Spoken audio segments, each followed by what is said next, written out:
বন্ধুগণ, আজকে আমি আপনাদের মাছ দিয়ে কলা রান্না করে দেখাবো। প্রথমে আমি মাছগুলোকে কেটে নিলাম। এবার মাছগুলোকে ধুয়ে ভালোভাবে পরিষ্কার করে নিব। এবার আমি মাছগুলোকে ভেজে নিব। প্রথমে দিয়ে দিলাম পরিমাণ মতো লবণ, হলুদ। এবার মাছটাকে আমি ভেজে নিব।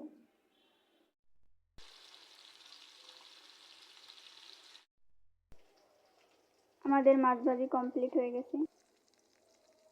এবারে আমরা ভেজে নিব আলু। কলাগুলো কেটে পানিতে ভিজিয়ে রাখলাম।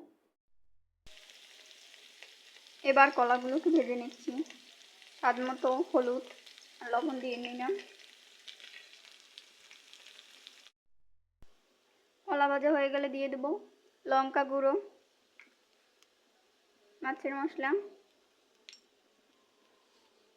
দিয়ে নেড়ে চেড়ে নেব। এর সাথে মিশিয়ে নিলাম আগের ভেজে রাখা আলুগুলো। ভাজা হয়ে গেলে এবার পানি দিয়ে দেব।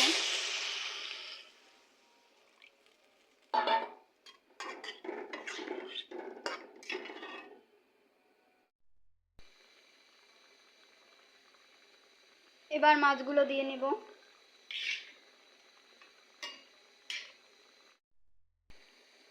এবার দিয়ে দেব জিরার গুঁড়ি,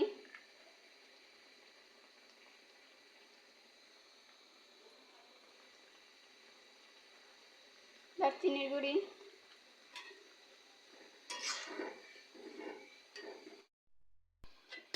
জিরাগুলোকে হালকা তেলে ভেজে এটা দিয়ে দিলাম।